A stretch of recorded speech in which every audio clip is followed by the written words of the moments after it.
messieurs, bonjour ou bonsoir, ça dépend du moment où vous allez regarder ce nouveau numéro de En Bref, cette petite chronique d'échange avec Éric Landau, avocat de droit public que vous connaissez bien et avec lequel on décrypte pendant une dizaine de minutes une actualité juridique. Et là, on se pose une question qui, ma foi, relève du bon sens. Que risque-t-on désormais à ne pas exécuter une décision de justice? Merci Éric Landau, en tout cas, de vous êtes posé cette question un peu pour nous.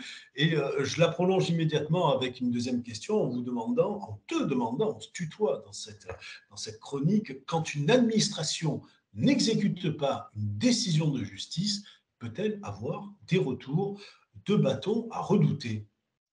Bonjour à tous. Alors, qu'a-t-on à craindre quand on est une administration et qu'on n'exécute pas de décision de justice? D'abord, première remarque, parfois on n'exécute pas de décision de justice parce qu'il s'agit de donner une somme qui semble indue à une entreprise qui est sur le point d'être mise en liquidation. Les sous, je les reverrai jamais et j'ai pas les mêmes systèmes de consignation que je peux avoir en privé ou des choses comme ça. Bon, la plupart du temps, c'est vrai qu'a priori, ce n'est pas très vertueux de ne pas exécuter une décision de justice. On est bien d'accord. Bon, maintenant, si c'est fait, eh bien, il y a des solutions.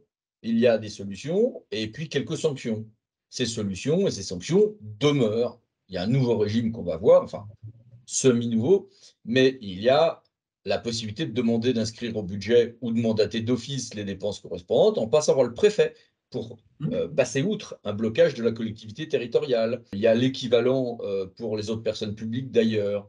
On peut saisir le juge d'une difficulté d'exécution. Soit dans la décision initiale, soit dans ces difficultés d'exécution, on pourra glisser vers une injonction, c'est-à-dire un ordre donné par le juge, avec ou sans astreinte. Une astreinte, c'est une somme à verser régulièrement tant qu'on n'a pas fait quelque chose, en l'occurrence exécuter la décision, par exemple. Parfois, on peut demander l'annulation de la décision de refus d'exécuter la décision. Bon, pas d'une efficacité folle, mais bon, Mhm. il peut arriver, mais c'est rare, hein, que ça soit du pénal de ne pas exécuter une décision de justice, notamment s'il en résulte, par exemple, en matière de pouvoir de police, une mise en danger de la vie d'autrui ou des choses comme ça. Si je refuse de mettre aux normes de sécurité tel ou tel équipement, le retour de bâton, il va être pénal et là, ça va faire mal.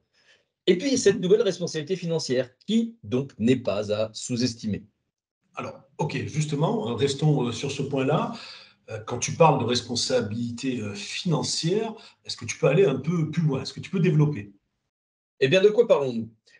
Jusqu'au 31 décembre 2022, le comptable public, lui, il pouvait payer de sa poche quand il était pas assez diligent pour récupérer des sommes ou quand il payait des sommes de manière indue.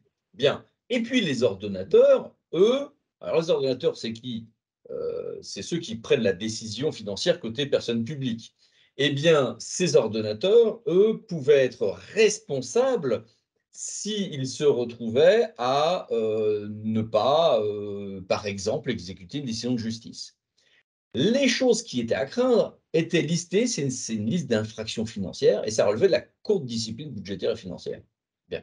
Mais ça, c'était jusqu'au Mhm. 31 décembre 2022.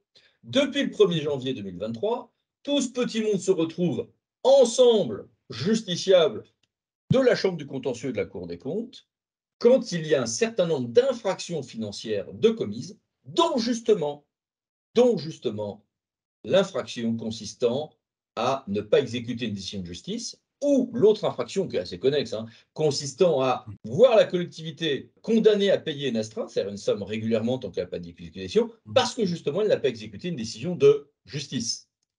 D'accord. Donc, tu as là délimité en quelque sorte les contours de ces infractions financières. Est-ce que là aussi tu peux nous en dire un peu plus? De quelle infraction financière finalement on parle? Première infraction financière, parce que c'est prévu par le Code des juridictions financières, hein, c'est l'inexécution d'une décision de justice.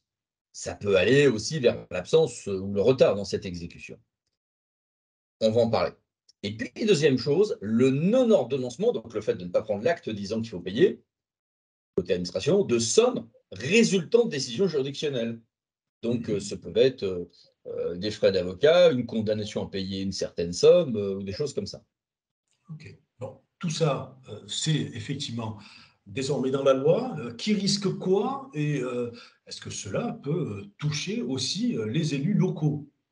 Alors, tu fais bien de poser la question, pourquoi? Parce que dès qu'on parle de ce régime-là, vous avez les élus nationaux et locaux qui se disent « bah oui, mais moi, ça ne me concerne pas ». Hop, hop, hop, hop, hop. Ce régime-là, effectivement, les élus locaux notamment, et dans certains cas nationaux, en sont exonérés, mais pas pour la gestion de faits, pas quand on parle de fonctions qui ne sont pas l'accessoire obligé de leur mandat, donc certains mandats dans les satellites sont concernés, et surtout, il y a quelques infractions où ils sont concernés, même quand ils sont élus locaux. C'est le cas de ces deux infractions qu'on vient de voir. Donc, quand un élu dit oui, bah, le tribunal administratif m'a condamné à ça, mais vous ne payez pas, c'est lui personnellement, et pas son DG ou son directeur financier ou autre, qui risque de voir sa responsabilité personnelle sur ses deniers personnels d'engager. D'accord. Peuvent-ils espérer, ces élus-là, le salut de la prescription? Alors, oui, parce qu'on a des prescriptions sur des périodes selon les cas de 5 ans ou de 10 ans. Mais on peut se dire, ah ben oui, mais c'est des faits très anciens, souvent, qui ne finissent par sortir que bien des années après. Oui, sauf que la Cour a commencé justement dans une décision qui a été rendue là en mai 2023, à affiner sa jurisprudence. Pour l'inexécution des décisions de justice, si on est trop tardif à saisir ensuite la Cour des comptes, ou celle-ci à se bouger, il peut y avoir parfois du coup des prescriptions de 5 ans. Il y a une interruption de la prescription à la date de ce qu'on appelle le réquisitoire introductif, d'accord? Donc ça va être le point de départ, et enfin ça va être l'interruption de la prescription, et le début de la prescription, ça sera le prononcé des décisions de justice, condamnant par exemple une astreinte ou une liquidation d'astreinte. Mais en revanche, attention, l'autre infraction sur le retard de paiement de sommes qui sont dues, eh bien là, c'est une infraction continue. Donc très vite, on n'aura pas de prescription parce que l'infraction est commise tant qu'on n'a pas à payer. Et là, on peut se retrouver à devoir voir sa responsabilité engagée pour des trucs qu'on a fait il y a 15 ans. L'appréciation des circonstances, d'ailleurs, fait que le juge s'autorise à prendre en compte des faits qui sont prescrits mais qui éclairent la situation d'aujourd'hui. C'est un peu plus subtil que ça, je simplifie. Mmh. Très bien. Quelle était, l'affaire au fond? Est-ce que tu as, quelque part des exemples? Donc je suppose, Alors, il y a un agent, là, dans l'affaire qui vient d'être jugée, voilà, bien sûr. on va dans l'île de Beauté, on va à Ajaccio, et là, bon, il y a un refus de réintégrer un agent. Il en résulte plus de 6 décisions de justice, notamment le tribunal administratif, disant non mais tu vas le réintégrer, tu vas le réintégrer avec telle somme à verser tant que tu n'as pas réintégré l'agent. Et puis il ne réintègre pas l'agent. Le maire a dit bah, attendez, moi j'ai découvert ce truc-là que quand on a commencé à me poursuivre devant la Cour des comptes, CDBF à l'origine, Mmh. on arrivait à des sommes qui dépassaient les 130 000 euros, pas mal de décisions. Bon, c'est un peu surprenant que le maire n'ait pas été informé et qu'il n'ait pas répondu à des courriers qui lui ont été envoyés par le procureur financier. Bon, en tout cas, ça, on en retiendra une idée de simple, hein. Vous recevez une lettre marquée Cour des comptes, procureur général financier, on regarde, hein, on répond. Bon, il n'y a pas eu de réintégration. Certains aspects ont été prescrits, d'autres non. Mais voilà, on n'a pas exécuté les décisions de justice, on n'a pas payé les astreintes, on n'a pas réintégré le bonhomme. Boum, responsabilité, condamnation de l'ancien maire de cette ville d'Ajaccio. OK. Donc cette décision-là, te permet de retenir au fond, quoi de précis dans le déroulement de cette affaire-là? On va en retenir quelques leçons juridiques. Première infraction, cette fameuse condamnation astreinte pour une exécution de justice. On a une application classique, mais la Cour des comptes, alors même qu'il n'y avait pas besoin, hein, a glissé dans son arrêt que on va bien aller chercher loin dans la liste des agents potentiellement responsables. Donc là, c'était le maire. Mais si ça avait bloqué, ou si le maire avait pu prouver que ce qui avait bloqué, c'était, je ne sais pas, moi, son responsable d'affaires juridiques, c'est lui qui aurait peut-être pu se retrouver condamné. Important. Deuxième chose à retenir comme leçon, c'est sur l'autre infraction de défaut de mandatement. On a vu que c'était dangereux en termes de prescription, puisque tant que je n'ai pas mandaté, je commets l'infraction, donc même sur un truc il y a 15 ans. Donc voilà, c'est une infraction continue. Et puis surtout, on voit bien que la formulation retenue par la Cour, qui reprend ce qui était déjà avant la CDBF, hein, ça conduit à une relative automaticité de cette infraction. Sauf si je ne peux pas la mandater, sauf si j'ai pas les sous, sauf si il y a une difficulté vraiment qui m'interdit de faire ce mandatement, eh bien, je commets l'infraction. Donc là, en tout cas, au-delà du délai de 2 mois. Donc, c'est pas sans conséquence pratique.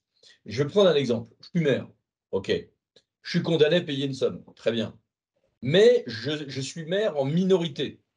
Ça arrive hein, de ne pas avoir de majorité dans une assemblée. Bon, eh ben, ça arrive aussi au niveau local. Bon, eh bien, si je n'ai plus de majorité et que derrière, si je suis en crise politique, je peux très bien dire, ben, je ne vais pas mandater la somme. De toute manière, il n'y a pas les sommes au budget. On va demander à la personne d'aller passer par la case préfet. Hop, hop, hop, hop. Vaut mieux mandater la somme. Le maire concerné n'a pas commis du coup d'infraction financière. Après, la somme n'est pas à payer parce qu'il n'y a pas les crédits au budget, mais dans ce cas-là, bah, on explique qu'on va passer par la tutelle financière du préfet, chambre générale des comptes, inscription d'office au budget, modification du budget au besoin, mais que l'on n'aille pas se mettre en tort, puisque cette infraction, elle, est relativement automatique et donc dangereuse. D'accord. Épilogue de l'histoire, quelle fut donc la condamnation infligée à l'élu? Alors, cet ancien maire a été condamné à 10 000 euros. Donc, on n'est pas en train de l'embastiller non plus. De toute manière, ces choses sont plafonnées à 6 mois de rémunération ou dans le cas des élus, un équivalent rémunération. Mais bon, voilà, ça pourrit la vie. Médiatiquement, c'est pas bon du tout. Ça peut parfois donner lieu à des rebonds pénals. Et avec 10 000 euros, on voit bien que la Cour des comptes a décidé d'être quand même beaucoup plus sévère que ce que faisait sa devancière, la CDBF. Voilà. D'accord. Eh bien, merci, Eric, pour toutes ces précisions sur cette question. Que risque-t-on désormais à ne pas exécuter une décision de justice? On se Merci retrouve beaucoup. dans les prochains jours pour un nouvel À épisode. bientôt. Merci. Merci, au revoir.